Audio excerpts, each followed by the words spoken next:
Abra sua Bíblia comigo, em Mateus capítulo 26, e nós vamos ler a partir do verso 31.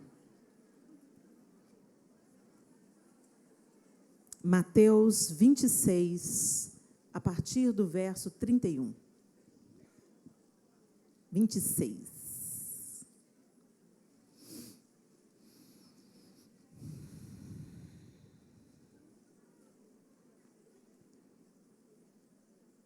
Se você não trouxe a sua Bíblia, leia com a sua companheira.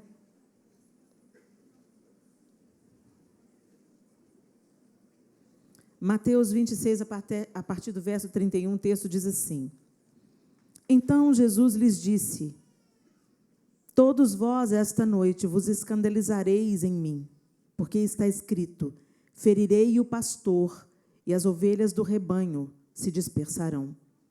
Mas depois de eu ressuscitar, irei adiante de vós para a Galileia. Mas Pedro, respondendo, disse-lhe: Ainda que todos se escandalizem em ti, eu nunca me escandalizarei. Disse-lhe Jesus: Em verdade te digo que nessa mesma noite, antes que o galo cante, 3 vezes me negarás. Disse-lhe Pedro: Ainda que me seja mister morrer contigo, não te negarei. E todos os discípulos disseram o mesmo. Então, chegou Jesus com eles a um lugar chamado Getsêmani e disse a seus discípulos: Assentai-vos aqui enquanto vou além orar. E levando consigo Pedro e os 2 filhos de Zebedeu, começou a entristecer-se e a angustiar-se muito. Então lhes disse: A minha alma está cheia de tristeza até a morte. Ficai aqui e velai comigo. E indo um pouco mais para adiante, prostrou-se sobre o seu rosto, orando e dizendo: Meu Pai, se é possível, passe de mim este cálice. Todavia não seja como eu quero, mas como tu queres. E voltando para os seus discípulos, achou-os adormecidos. E disse a Pedro: Então nem uma hora pudeste velar comigo? Vigiai e orai, para que não entreis em tentação. Na verdade, o espírito está pronto, mas a carne é fraca. E indo 2ª vez, orou, dizendo: Pai meu, se este cálice não pode passar de mim, sem eu o beber, faça-se a tua vontade. E voltando, achou-os outra vez adormecidos, porque os seus olhos estavam pesados. E deixando-os de novo, foi orar pela 3ª vez, dizendo as mesmas palavras. Então chegou junto dos seus discípulos e disse-lhes: Dormi agora e repousai. Eis que é chegada a hora, e o Filho do Homem será entregue nas mãos dos pecadores. Levantai-vos, partamos, eis que é chegado o que me trai. E então ele ainda a falar, eis que chegou Judas, um dos 12, e com ele grande multidão, com espadas e varapaus, enviada pelos príncipes dos sacerdotes e pelos anciãos do povo. E o que traía disse-lhe: Tinha-lhes dado um sinal, dizendo: O que eu beijar é esse, prendei-o. E logo aproximou-se de Jesus, disse: Eu te saúdo, Rabi, e beijou-o. Jesus, porém, lhe disse: Amigo, a que vieste? Então, aproximando-se, eles lançaram mão de Jesus e o prenderam. E eis que um dos que estavam com Jesus, estendendo a mão, puxou da espada e, ferindo o servo do sumo sacerdote, cortou-lhe uma orelha. Então Jesus disse-lhe: Embainha tua espada, porque todos os que lançarem mão da espada, a espada morrerão. Ou pensas tu que eu não poderia agora orar a meu Pai, e que ele não me daria mais de 12 legiões de anjos? Como, pois, se cumpririam as escrituras que dizem que assim convém que aconteça?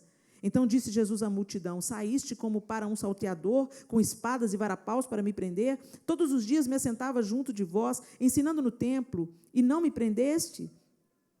Mas tudo isso aconteceu para que se cumpram as escrituras dos profetas. Então todos os discípulos, deixando-o, fugiram. E os que prenderam a Jesus o conduziram à casa do sumo sacerdote Caifás, onde os escribas e os anciãos estavam reunidos. E Pedro o seguiu de longe, até o pátio do sumo sacerdote, e entrando, assentou-se entre os criados para ver o fim. Ora, os príncipes dos sacerdotes e os anciãos e todo o conselho buscavam um falso testemunho contra Jesus para poderem dar-lhe a morte. E não o achavam, apesar de se apresentarem muitas testemunhas falsas, não o achavam. Mas, por fim, chegaram 2 testemunhas falsas e disseram: este disse, eu posso derrubar o templo de Deus e reedificá-lo em 3 dias. E, levantando-se o sumo sacerdote, disse-lhe: não respondes coisa alguma ao que este depõe contra ti? Jesus, porém, guardava silêncio. E, insistindo o sumo sacerdote, disse-lhe: conjuro-te pelo Deus vivo, que nos diga se és tu és o Cristo, o Filho de Deus. Disse-lhe Jesus: tu o disseste. Digo-vos, porém, que vereis em breve o Filho do Homem assentado à direita do poder e vindo sobre as nuvens do céu. Então o sumo sacerdote rasgou as suas vestes, dizendo: blasfemou, para que precisamos ainda de testemunhas? Eis que bem ouvistes agora a sua blasfêmia. Que vos parece? E ele respondendo disseram: é réu de morte. Então cuspiram-lhe no rosto e lhe davam punhadas, e outros o esbofeteavam, dizendo: profetiza-nos, Cristo, quem é o que te bateu? Ora, Pedro estava sentado fora no pátio, e apresentando-se dele uma criada, disse: tu também estavas com Jesus, o Galileu. Mas ele negou diante de todos, dizendo: não sei o que dizes. E saindo para o vestíbulo, outra criada o viu e disse aos que ali estavam: este também estava com Jesus, o Nazareno. E ele negou outra vez com juramento: não conheço tal homem. E daí a pouco, aproximando-se os que ali estavam, disseram a Pedro: verdadeiramente também tu és deles, pois a tua fala te denuncia. Então começou ele a praguejar e a jurar, dizendo: não conheço esse homem. E imediatamente o galo cantou. E lembrou-se Pedro das palavras de Jesus que lhe dissera: antes que o galo cante 3 vezes, me negarás. E saindo dali, chorou amargamente. Senhor, essa é a tua santa e bendita palavra. E nós te pedimos que nessa noite o Senhor se revele a nós através dela. Que o Senhor fale conosco de uma maneira particular, como só o Senhor é capaz de fazer. E que essa semente produza flores e frutos na nossa vida, em nome de Jesus. Amém. Esse texto é conhecido de todas nós. O momento em que Jesus foi entregue, preso no Getsêmani. E algumas coisas me chamam a atenção nesse texto. E Deus começou a falar comigo de uma maneira tão profunda, através desse texto que eu já havia lido muitas e muitas vezes. Eu me atenho aqui a Pedro.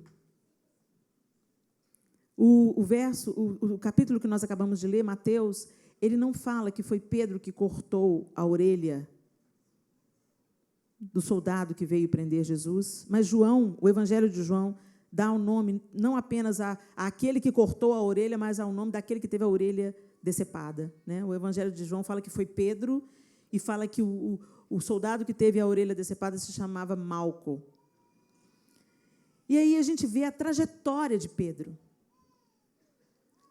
Jesus estava ali com seus discípulos e falou: olha, chegou o momento, eu vou morrer, mas eu vou ressuscitar e eu vou me encontrar com vocês na Galileia, eu vou adiante de vocês na Galileia. E hoje mesmo vocês se escandalizarão. E os discípulos concordaram: não, nós jamais nos escandalizaremos. Pedro se levantou numa autoridade, né, dizendo: se for preciso, mister, eu morrer com o Senhor, eu vou morrer com o Senhor. E Jesus olha para Pedro: Pedro, essa noite ainda você vai me negar. Antes que o galo cante, você vai me negar. Pedro: jamais vou te negar, eu vou morrer com o Senhor, pelo Senhor. E o texto que a gente acabou de ler diz que não foi apenas uma afirmação de Pedro, mas de todos os discípulos. Todos os discípulos concordaram: sim, nós jamais te deixaremos, nós morreremos com o Senhor. E logo depois a gente vê todo esse desfecho. Primeira coisa que eu vejo em Pedro aí, e que me confrontou muito, é que nós confiamos muito nos nossos próprios sentimentos e nas nossas emoções. Isso aconteceu com Pedro e os discípulos. Eles estavam ali 3 anos seguindo o mestre, vivendo com o mestre, vendo sinais e maravilhas. Definitivamente, eles tinham certeza, ele era o Messias de Deus, o esperado, o desejado. Não tinha dúvida neles. Então, prontamente, eles falaram: não interessa o que acontecer com o Senhor, nós vamos juntos. Nós não vamos nos escandalizar. Nós vamos morrer, se for necessário, nós morreremos pelo Senhor. Olha aí o verso 33, 34 e 35. Mas Pedro respondendo disse-lhe: ainda que todos se escandalizem em ti, eu nunca me escandalizarei. Disse-lhe Jesus: em verdade te digo que nessa mesma noite, antes que o galo cante, 3 vezes me negarás. Disse-lhe Pedro: ainda que me seja mister morrer contigo, não te negarei. E todos os discípulos disseram o mesmo. Eu acredito que Pedro estava falando a verdade. Ele queria mesmo. Ele queria ter a capacidade de morrer pelo Senhor, se fosse necessário. Mas ele estava sendo movido pelos seus sentimentos, pelas suas emoções. Lembra do dia do seu casamento? É um momento cheio de significado e de emoção, o dia do casamento. Então, é muito fácil você chegar na frente do pastor e fazer a promessa, né? Eu te prometo ser fiel na alegria ou na tristeza, na saúde ou na doença, amando-te e respeitando-te todos os dias da minha vida. Eu lembro nos meus votos que terminava os votos falando: e para isso, João Lúcio, eu empenho a minha honra. Bonito, né? É lindo. Você lembra dos seus votos? Quem é casado aqui? Deixa eu ver. Uau! Glória a Deus. Quem quer casar? Aleluia! Casa que o negócio é bom, gente. Casamento é de Deus. Mas não é fácil. Casamento é de Deus, mas quer moleza? Senta no pudim. E hoje nós estamos vivendo uma geração que é abastecida nas suas emoções. Eu quero sentir prazer. Se não está me dando prazer, não, tchau, a fila anda. Não é assim que a gente fala? Não é assim que a gente sente? Não é assim que a gente pensa? Quantas vezes a gente escuta: estou a fim de chutar o balde. Mas, peraí, no dia da cerimônia, vestido branco, amando-te, respeitando-te, let it go, let it go. Né? Só romance. Isso, gente, eu estou citando o casamento, mas em todas as circunstâncias da vida. A gente é motivado por aquilo que a gente sente. E a gente não precisa de sentir nada para acreditar que a palavra de Deus é verdadeira, é fiel e ela se cumpre. Mas a gente está acostumado a uma fé emocional. Eu tenho que sentir alguma coisa, não estou sentindo nada. Sabe o pintinho drogado? Conhece essa piada? Pois é, a gente fica assim. Então, tem um tanto de gente na igreja que está procurando mover. Ô, gente, é maravilhoso. É maravilhoso o mover do Espírito, o toque do Espírito.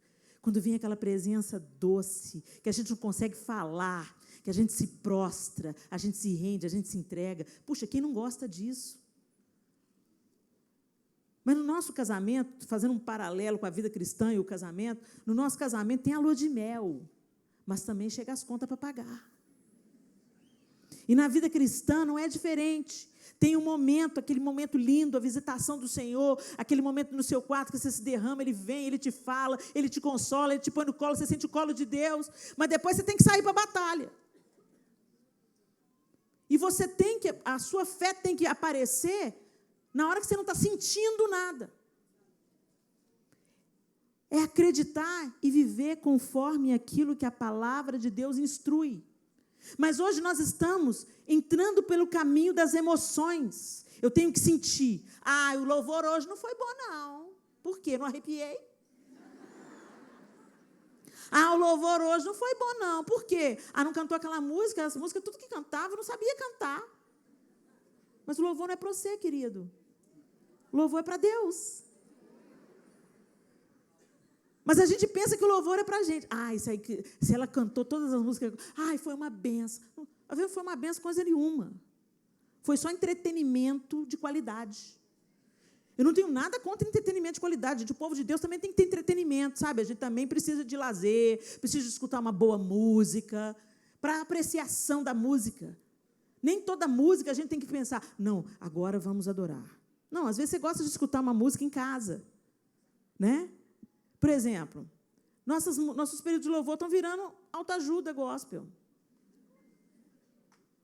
Eu acho que tem um momento daquela música. Gente, você está lá na luta, você está na tribulação, você está atravessando o vale. Aí você liga o carro e está lá. Aguenta firme, não desista.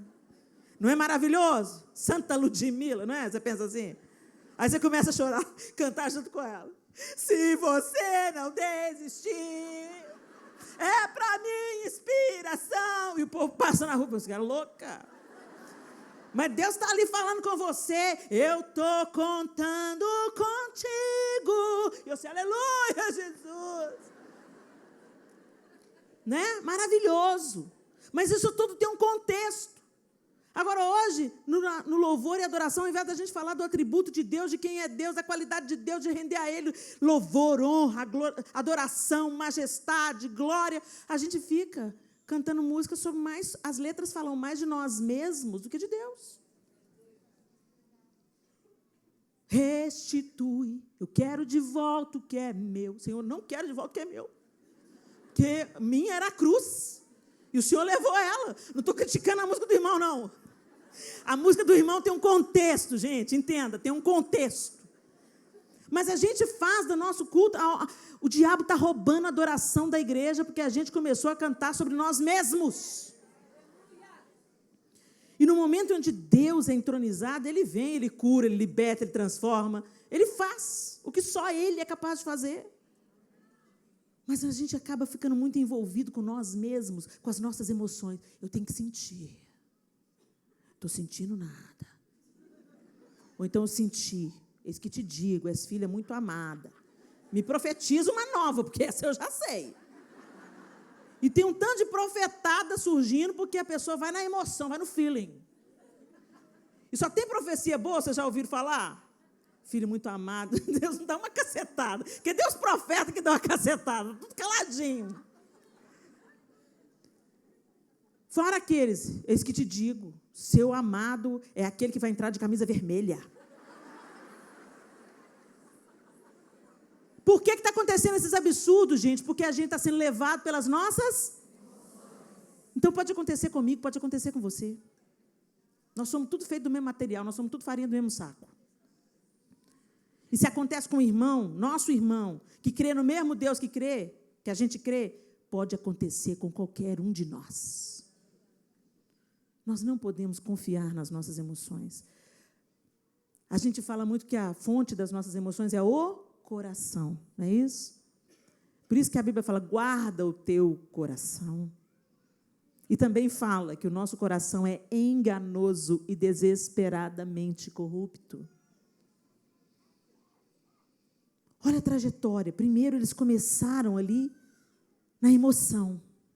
Não, Senhor, nós não vamos te negar. Não, Senhor, nós vamos morrer com o Senhor. E às vezes você começou na sua vida com a emoção. Você entrou no casamento pela emoção.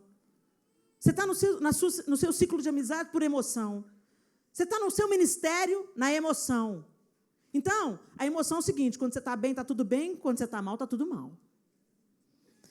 Quando você tem uma fé baseada na emoção, se tudo está acontecendo de acordo com aquilo que você espera de Deus, Ele é um Pai amoroso. Se Deus falou, não vai rolar, você não está pronta. O senhor tem problema comigo? O senhor me ama mesmo? Manda o profeta me ligar aqui agora. Aí fica os crentes do dói. Vai ler a Bíblia, minha irmã. Abre a palavra. Ela é a maior profecia que existe.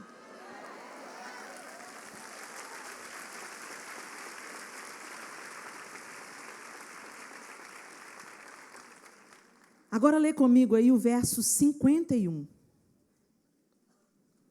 O verso 51 diz assim: E eis que um dos que estavam com Jesus, estendendo a mão, puxou da espada e, ferindo o servo do sumo sacerdote, cortou-lhe uma orelha. Primeiro a gente começa sentindo. Você toma decisões, você fala coisas, você promete coisas, você se compromete pela emoção. Você diz que crê nas coisas, mas você está sendo motivada pela emoção, pelos seus sentimentos. O problema é quando esses sentimentos geram atitudes. Porque o sentimento nunca fica no sentimento, gente. Quando você está com raiva, você solta os cachorros. É ou não é? O cara te fechou, abençoado! O sentimento gerou a atitude. Eu sempre conto essa história, né? Uma vez eu tinha que entrar à esquerda, sinalizei para o cara que vinha na contramão, ele tinha que me dar a prioridade para eu entrar à esquerda, sinalizei para ele, pisquei farol, ele piscou o farol de volta falando, pode passar na minha frente. Diminuiu a marcha e eu pensei, eu tenho que ir no colégio buscar os meninos. Passei direto. Na hora que eu passei direto, ele virou para fora, Damaria, cala a boca! Aí você... moço, desculpa, moça. Não dá tempo. E o problema do sentimento é que ele não fica só aí, ele gera uma atitude. Pedro estava ainda com aquele sentimento, não, eu vou morrer pelo Senhor, eu sou corajoso, sou cabra-macho.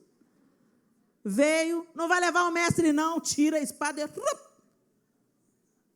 Tudo motivado pela sua emoção, pelo seu temperamento, pelo seu emocional, pelos seus sentimentos.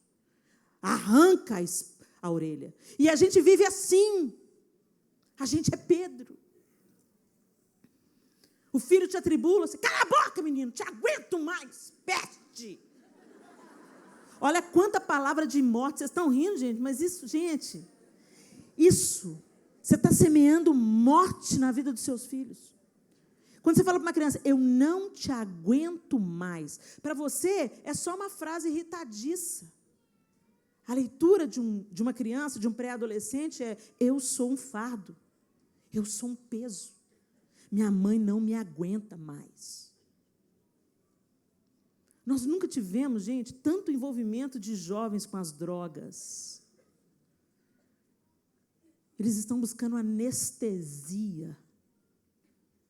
Anestesia, porque a gente acha que coisa substitui olho no olho, colo, amor, presença. Então, a gente trabalha fora e a gente tem que suprir os nossos filhos e sanar a nossa culpa, e a gente começa a entulhar tudo que o nosso dinheiro pode comprar. Às vezes faz dívida no cartão para dar o tênis de marca que ele quer para ele ficar feliz. Ele não precisa de tênis de marca para ser feliz, ele precisa de mãe e de pai. Que estejam dispostos a sentar na mesa, ter uma refeição juntos, a discordarem juntos, a crescerem juntos, a aprenderem juntos. Mas, de repente, a gente começa a entrar num ciclo. Não tenho nada, deixa eu abrir um parênteses, não tenho nada contra mulher trabalhar fora, tá, gente? Eu tenho contra a mulher dar o melhor para o patrão e o resto para a família. Inverter as prioridades. Isso eu tenho contra. A gente vive num momento complicado, a mulher é multitarefas, Deus dotou a gente disso, graças a Deus a gente consegue se organizar, principalmente se a gente tem uma vida no altar de Deus, Ele vai te dar a estratégia certa para você cuidar da sua família com excelência e conseguir cooperar financeiramente com a sua casa. O problema não é isso, o problema é que a gente dá o melhor sorriso, a melhor mesa, a melhor toalha, a melhor taça para os de fora e para os de dentro fica o resto. E muitas vezes o patrão fala desaforo para você, sim, senhor. Você quer torcer o pescoço dele, mas esse é o patrão. Se você crescer o tupete, você está na rua. Você, ok. Será feito, sim, senhor. Ok. Você quer matar o cara, mas você segura a onda. Agora com seu marido, não. Você está de TPM. Qual que é o problema que eu estou de TPM? Qual que é o seu problema, rapaz? Você está pensando o quê? Ele, epa! A gente perde a paciência com o filho, a gente perde a paciência com o marido, a gente perde a paciência com nós mesmas. Tem dia que a gente já levanta da cama falando, não mexe comigo não, que eu não estou boa.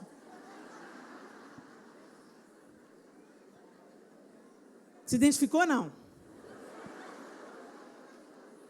Tá boa não, bem? Volta, dobra o joelho. Vou entrar no meu quarto, fechar minha porta, vamos ficar juntinhos, só eu e o Senhor. Fica lá até você ficar doce.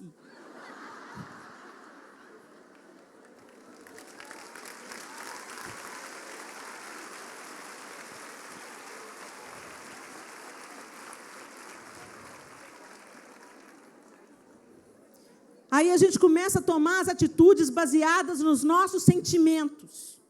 Em casa, com a família, com os filhos, com o marido, com o patrão. Ah, estou cansado desse emprego, vamos embora, não estou aguentando mais. Sabe por quê? Porque a gente não quer cruz, a gente não quer confronto, a gente não quer saber dessa história de andar a segunda milha. A gente não quer saber dessa história, demandou contigo, te pediu a túnica, dá a capa. A gente, essa história, o cristianismo do século XXI rabiscou a história de oferece a outra face. Nós viramos crente cangaceiro. Né? O cara te bateu, você arranca a peixeira e falou, bateu, abri se vos usar. A gente contextualiza a Bíblia de acordo com aquilo que nos atende. Não é assim? Mas nós é que temos que nos conformar ao Evangelho de Jesus Cristo.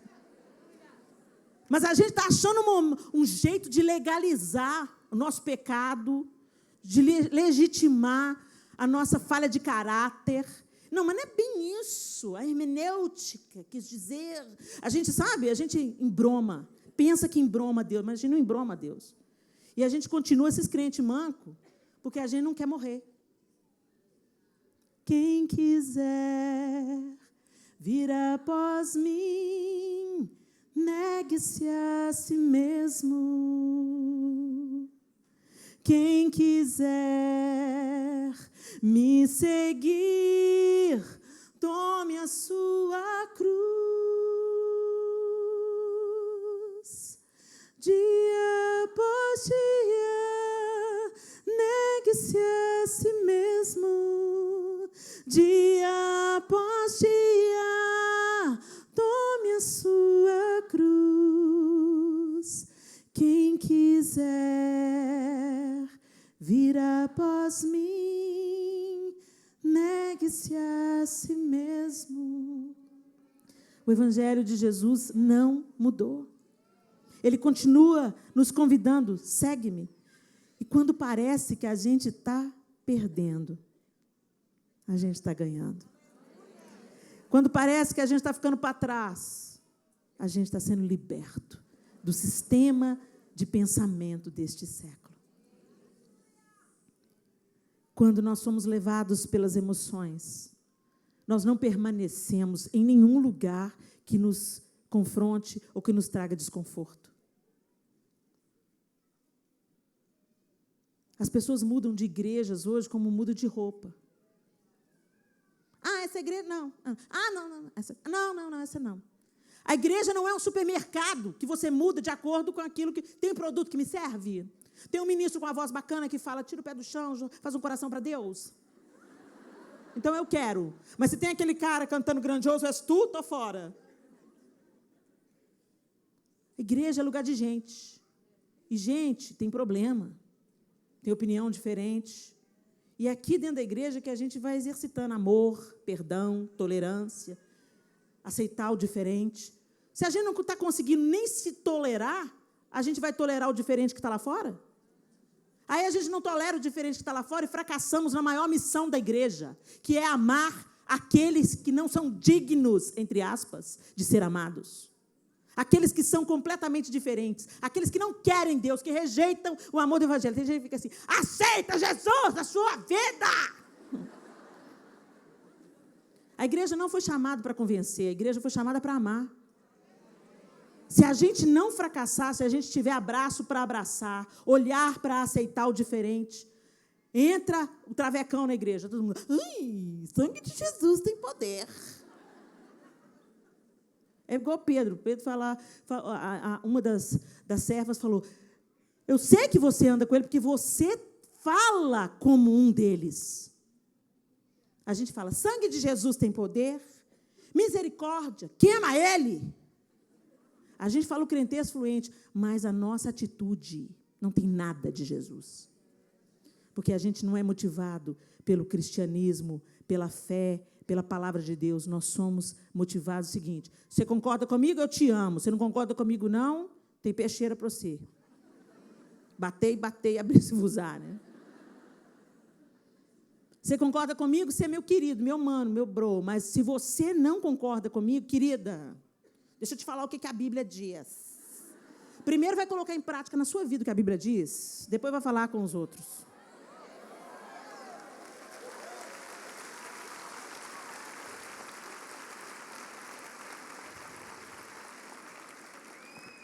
Agora lê comigo o verso 56, o próximo passo.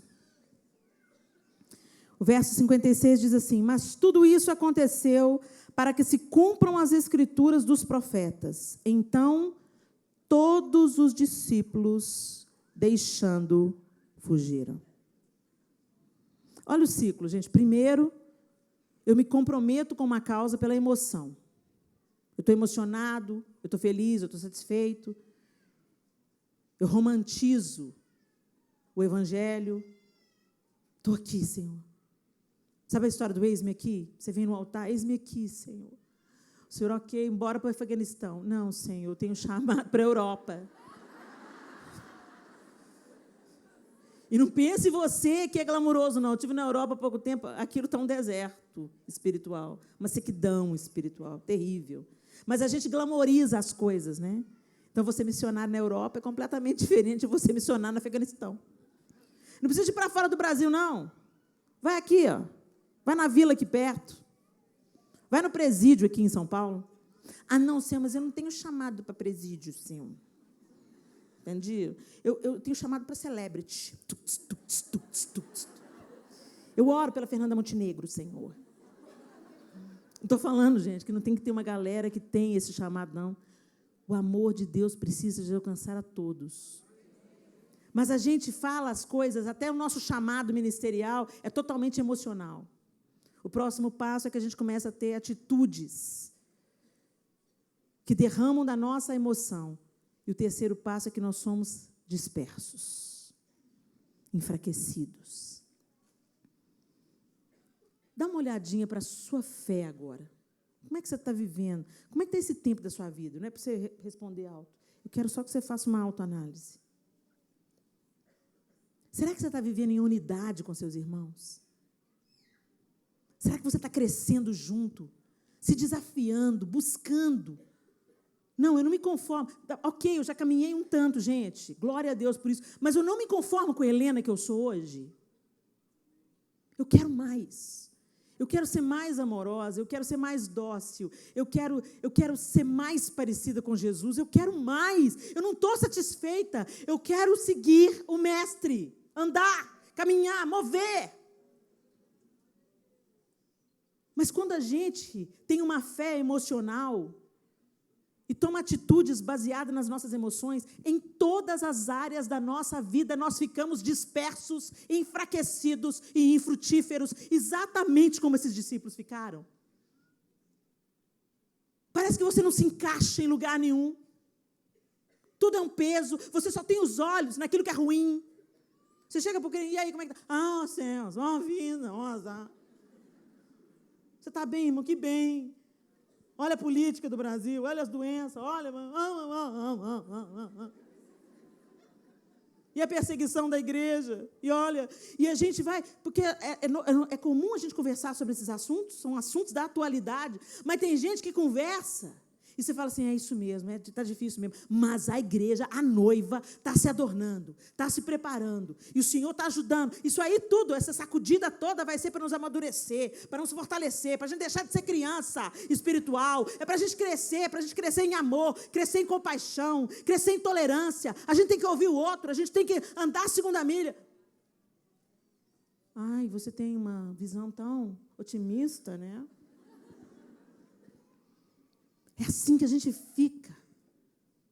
Quando a gente vive nas emoções, uma fé emocional. Enfraquecidos, dispersos. Eles foram dispersos, amedrontados, confusos. Para mim, gente, a maior evidência da ressurreição de Jesus não é o corpo que não foi encontrado. A maior evidência é o relato bíblico de quem os discípulos se transformaram. Eles eram 11 covardes e viraram 11 feras.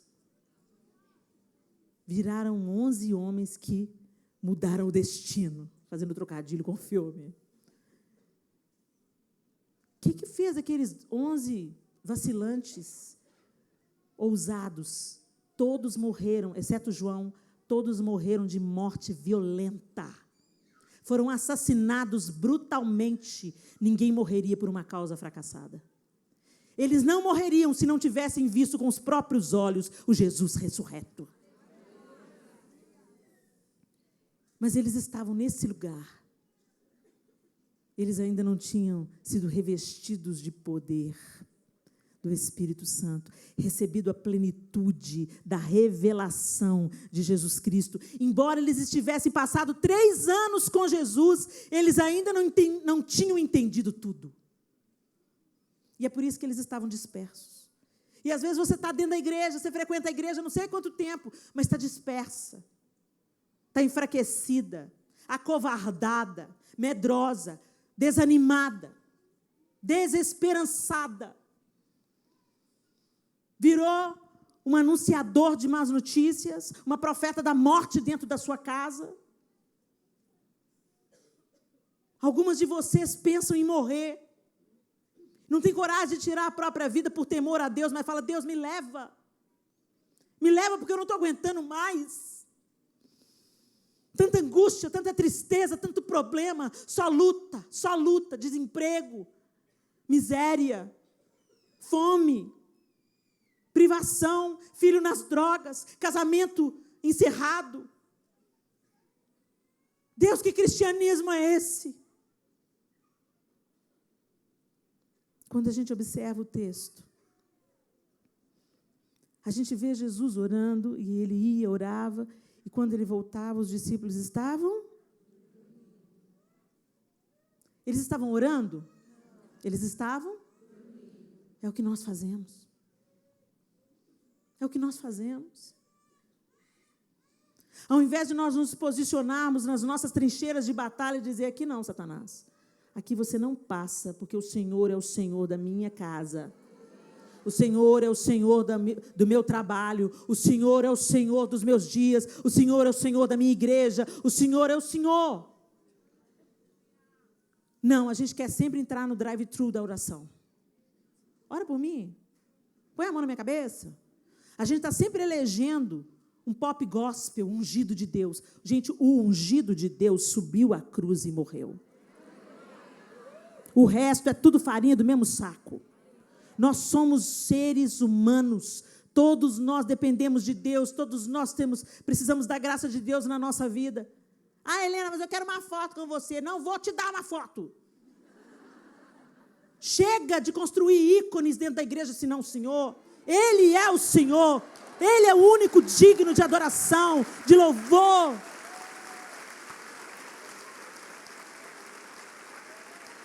Não, Helena, mas misericórdia, sangue de Jesus. Aí vem falando, né, igual crente. Sangue de Jesus tem poder, Helena, não é adoração, não, é admiração. Porque você abençoa muito a minha vida. Amém, glória a Deus, eu fico tão feliz quando eu escuto isso, é um encorajamento para mim. Me dá um abraço, me dá uma palavra de encorajamento, me trata como a sua irmã. Isso é maravilhoso, isso me encoraja, isso aquece meu coração. Às vezes eu estou a ponto de falar, meu Deus, eu acho que eu estou no lugar errado. Aí alguém vem, Helena, Deus usou sua vida para falar, aleluia, Senhor, amém. Agora, o zelador da igreja também te abençoa. O cara que fica atrás da câmera ali, ó, olha para ele, gente, está ali registrando tudo. Vai tirar foto com ele. Ele também te abençoa. Tira foto com o seu pastor local. Pastor local. Ah, pastor itinerante é uma benção. Ele vem, eu passo aqui, tudo bem. Mas quem descasca esse abacaxi? Pastora Sueli. Né, pastora? Quem descasca os abacaxis da igreja são os pastores locais. Eles que pregam em casamento e velório. Eles que visitam no dia mau. Mas você quer tirar foto com pop gospel? Vamos parar de pôr máscara no nosso pecado? É idolatria, sim. A gente quer agregar valor para a gente no Facebook, entendeu? Mas se o pop gospel cai em pecado, aí todo mundo muda o álbum do Facebook. Que amor é esse, né? Um amor. Eu te amo, Helena. Ama nada. Você ama a imagem que você construiu de mim. Vai viver comigo para ver se você me ama.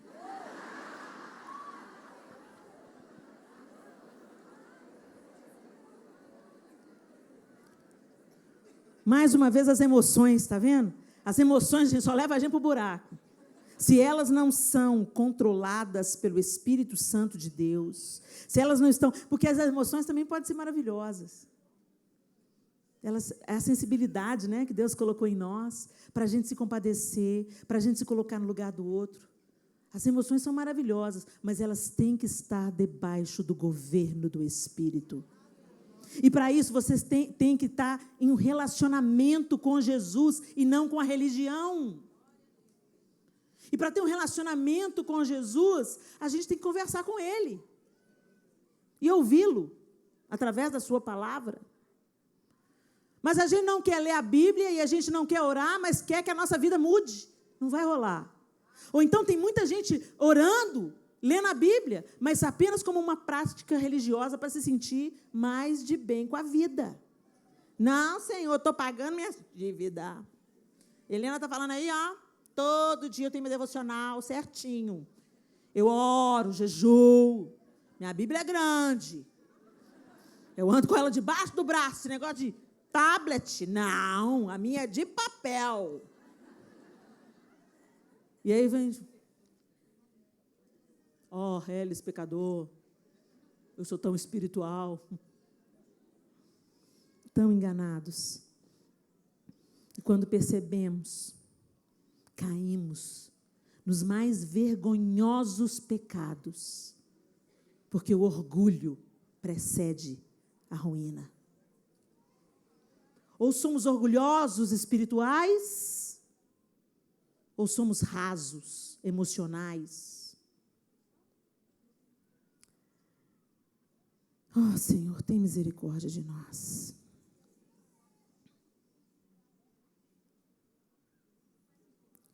E terminamos. Lê o verso 69 a 74.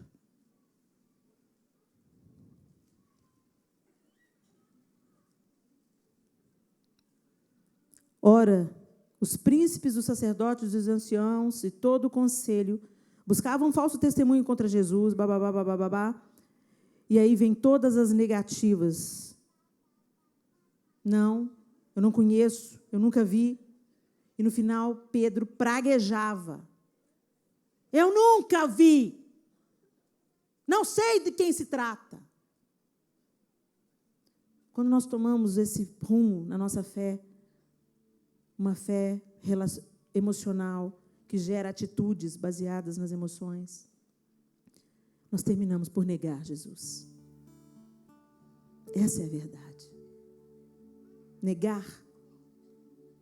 No dicionário, negar é afirmar que uma coisa não é verdadeira ou não existe.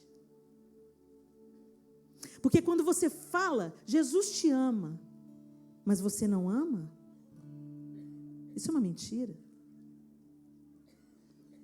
Eu quero ver a sua fé em obras. Me mostre onde estão os frutos e eu vou comer. A gente prega o amor, mas a gente não ama. A gente fala de um Jesus que é misericórdia e compaixão, mas nós somos implacáveis e cortamos orelhas.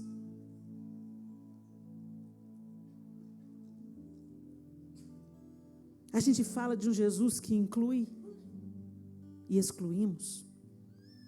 E nos achamos melhores porque estamos dentro da igreja.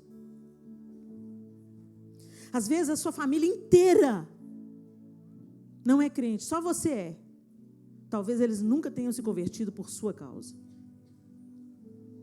E eu não vim trazer uma palavra de condenação, eu vim trazer uma palavra de despertamento.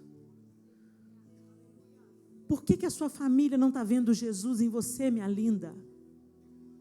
O que está faltando no nosso cristianismo? Negar é dizer que não. Não aceitar a existência de, é contestar, é não confessar, não assumir, é rejeitar, é recusar, é desmentir, é proibir, é não permitir Cristo.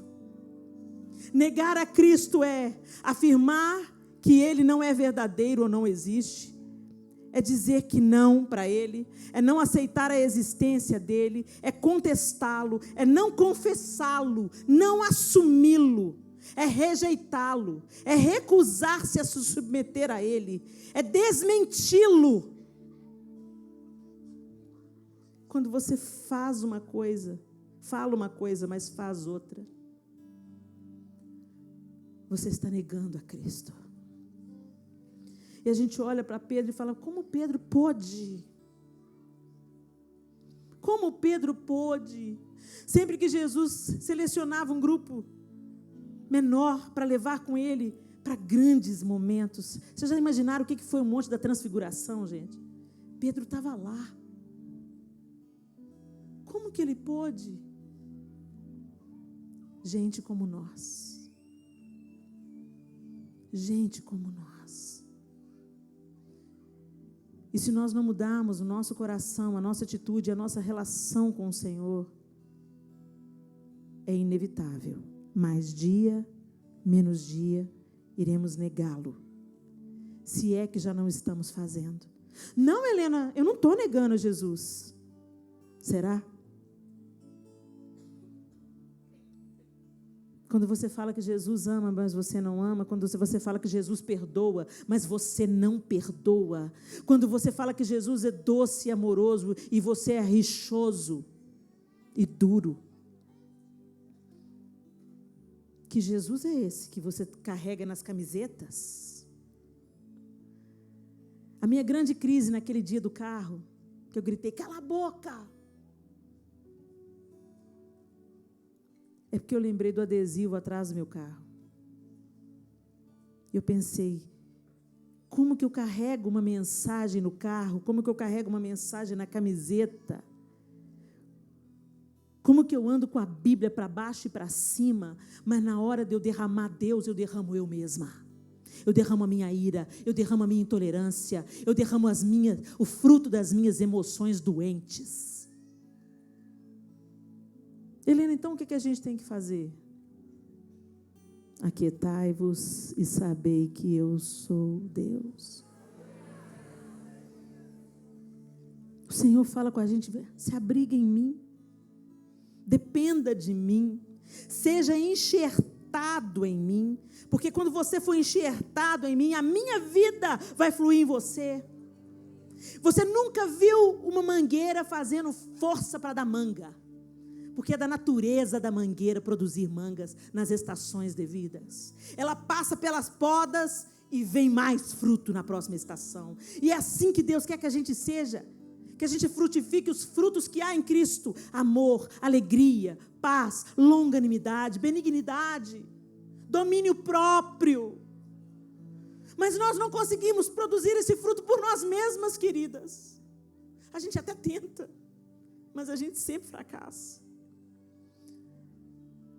Mas quando você se aquieta, de verdade, Senhor, eu não confio em mim, eu não confio na minha religião, eu não confio na minha justiça, eu não confio nas minhas emoções, eu não confio no meu coração. Eu preciso de Ti, todo dia. A porção de hoje, o pão de hoje, o maná de hoje, eu preciso de Ti. Cura-me, Senhor, cura-me, cura as minhas emoções. Às vezes você sofreu um abuso lá no passado, e isso reflete em quem você é hoje, porque você precisa de cura, e essa cura só Deus tem para dar. Mas para Ele pôr a mão em você, você tem que se aquietar, você tem que parar na presença dEle e se expor à pessoa dEle. Feche os seus olhos. Ah, Senhor, nós não queremos estar na Sua presença só por religião, Pai. Só por religião. A gente quer um relacionamento. Eu não quero estar aqui por obrigação. Eu não quero estar aqui por religião. Eu só quero estar aqui porque Te amo, o Senhor. Rasga o seu coração diante dEle. Deixe o Senhor entrar no seu coração. Que tipo de fé, que tipo de relacionamento você tem com o Senhor? Helena, eu sou uma discípula de Jesus. Eles também eram discípulos de Jesus. Caminhavam com Jesus. Bebiam de Jesus. Comiam com Jesus. Viam os milagres de Jesus. Mas na hora da crise, na hora que o barco sacudiu, na hora que a coisa saiu do roteiro, foram emocionais, tiveram atitudes precipitadas, acabaram dispersos. E por fim, o mesmo Pedro que começa dizendo: se for preciso eu morrerei pelo Senhor, termina o texto negando Jesus. O lindo é que depois veio a restauração, porque sempre tem restauração, mas você precisa se achegar. Eu acho lindo, quando Jesus ressuscitou, a primeira coisa que ele falou: diga a Pedro e aos outros. Pedro, você pisou na bola comigo, mas eu vou te levantar e eu vou usar você. Tu me amas, Pedro? Tu me amas? Pedro, tu me amas? Apacenta as minhas ovelhas. Se você está vivendo uma fé dupla, uma fé emocional, e já está colhendo os frutos disso, nessa noite você percebeu que você está negando a Jesus, sim. Que você fala uma coisa, mas faz outra. Que às vezes vergonha vem para o Evangelho por causa das suas atitudes, do seu mau testemunho, da sua ira, às vezes até dos seus maus negócios. Promete e não cumpre, faz dívidas e não paga. Que o Senhor nos transforme. Eu não posso terminar sem orar por você. Eu sei que nós estamos aqui com pouquíssimo espaço, mas o Senhor não precisa que você venha ao altar. Ele quer que você construa um altar para Ele dentro de você. E às vezes aí no seu lugar, nessa noite, você foi confrontada. Você falou: uau, sou essa aí, ó, Helena. Eu estou assim mesmo, exausta, cansada. Nos dias que tudo dá certo, eu fico feliz. Nos dias que tudo fracassa, que nenhuma circunstância sustenta a minha fé, eu chuto o balde. Eu desisto. Eu me entrego para o pecado. Eu tomo atitudes de uma pessoa que não tem temor de Deus. Mas eu não quero mais viver assim. A minha oração nesse momento, ela é um recomeço. Mas você precisa de ter uma postura diferente daqui para frente. E buscar o relacionamento pessoal com Deus mais do que você busca a prática dos dogmas da religião. Tem coisa que a gente faz porque a gente é crente e a gente nem sabe por que a gente faz. É só repetição, igual um papagaio. O Senhor não quer que a nossa fé seja assim. Ele quer que a nossa fé seja fundamentada na palavra, que é a verdade. E Ele quer que a gente seja transformado pela renovação da nossa mente, todos os dias na palavra, para que a gente experimente a boa, perfeita e agradável vontade de Deus. Mas tem uma condição: para a gente experimentar a boa, perfeita e agradável vontade de Deus para nós, primeiro, a gente não pode ser como esse século é, agir como esse século age, pensar como as pessoas lá fora pensam. Nós temos que ser regidos pelo amor, o mesmo amor com que fomos alcançados. Gente, sem amor a Deus e sem amor ao próximo, nosso cristianismo é só uma falácia mentirosa, infrutífero. Mas quando nós começamos a viver a realidade do Evangelho de Jesus Cristo, nós seremos as primeiras impactadas por esse poder de dentro para fora. Eu não quero saber que cargo que você tem na sua igreja, eu não quero saber quanto tempo você tem de crente. Eu só quero te perguntar, você é discípulo de Jesus? Mas você é discípulo de Jesus antes da ressurreição ou depois da ressurreição? Você é aquela que está disposta a morrer pelo Evangelho? E quando eu falo morrer pelo Evangelho, gente, eu não estou falando do Estado Islâmico, não. Eu estou falando de calar a boca quando o outro te ofende, de estender a mão para aquele que te maltrata, de tratar com honra aquele que te despreza. Isso é morrer pelo Evangelho. Isso é morrer por amor a Jesus Cristo. Se a gente não consegue morrer nem nisso, a gente vai enfrentar uma degola de macacão alaranjado? Não vamos, não. Negaremos a Jesus antes disso. Quem quer morrer pelo Evangelho? Então eu queria que apenas você que quer fazer essa oração, Senhor, eu quero recomeçar. Eu não quero viver só uma religião. Eu quero ser como os discípulos depois da ressurreição, depois de Pentecoste. Eu quero negar a mim mesmo. Eu quero amar o meu próximo, mesmo que o meu próximo seja completamente diferente de mim, mesmo que a simples presença do outro seja uma afronta para mim. Eu quero derramar Jesus na vida dele. Eu quero ser gentil com aquela pessoa que é difícil. Eu quero ser amorosa, porque eu não sou controlada pelas minhas emoções, mas pela firme decisão de seguir a Jesus Cristo. Se você deseja essa oração, e você está assentado, eu gostaria que só você se colocasse de pé. E se você já está em pé, eu gostaria que você levantasse a sua mão. Aleluia.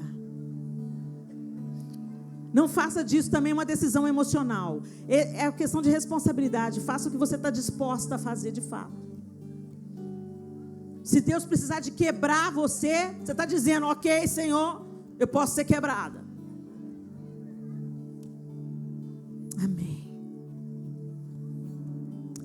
Senhor, nós estamos na Tua presença, na Tua doce e santa presença. E quando nós ficamos de pé e erguemos as nossas mãos, Senhor, nós queremos dizer publicamente que nós não conseguimos sem o Senhor.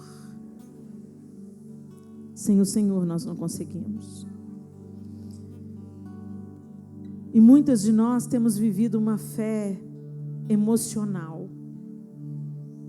Dizemos que cremos, dizemos que o Senhor é poderoso, dizemos que o Senhor faz milagres, dizemos que o Senhor pode tudo, mas na hora da gente viver essa verdade, a gente fraqueja. A gente age impulsivamente, a gente corta orelhas, a gente fica enfraquecido e disperso. Contempla a nossa pequenez, Senhor, a nossa fraqueza. E eu te peço, Deus, levanta essas mulheres como discípulas do Senhor. Discípulas que experimentaram o Teu poder, a Tua presença, a cura que só o Senhor é capaz de dar. Eu não conheço as histórias das minhas irmãs, Senhor, mas o Senhor conhece cada uma pelo nome. Eu te peço, contempla, Senhor, o que cada uma está vivendo hoje na sua vida. O luto, o desemprego, a angústia, os casamentos ruindo, Senhor, os filhos dispersos, a família destruída. Pai, a doença no corpo, a doença nas emoções. Tu és a fonte, Tu és a cura, Tu és o motivo. E nós não queremos ser ter só no discurso de cristianismo, mas nós queremos viver a plenitude da vida cristã. Queremos florescer e frutificar na Tua presença. Queremos ser mulheres cheias de amor, de bondade, de paz, de alegria, de longanimidade, de benignidade, de domínio próprio. Senhor, queremos frutificar os Teus frutos. Nos arranca desse lugar de religião inoperante, desse lugar de hipocrisia, desse lugar de superficialidade, Senhor, e nos enxerta na videira. Temos sede de Ti, temos fome de Ti, e queremos, Senhor, beber do Senhor. Transborda em nós, Senhor. Enche-nos de Ti até transbordar. Até transbordar. Só Tu tens as palavras de vida eterna, Senhor. Nos ensina, nos ajuda, nos cura, nos lava. Que a gente volte para o nosso quarto e aprendamos a contemplar o Senhor, a nos deleitar no Senhor, a ouvir a Tua voz. Em nome de Jesus, nós oramos. Amém e amém.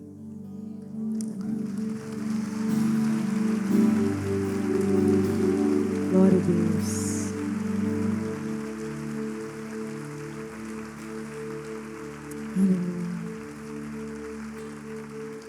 Quero beber do Teu rio, Senhor, sacia minha sede, lava o meu interior. Eu quero fluir em Tuas águas. Eu quero beber da Tua fonte de águas vivas.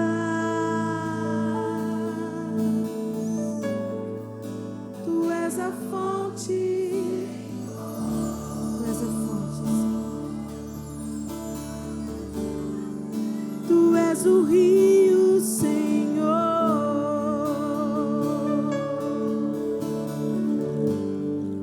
Tu és a fonte.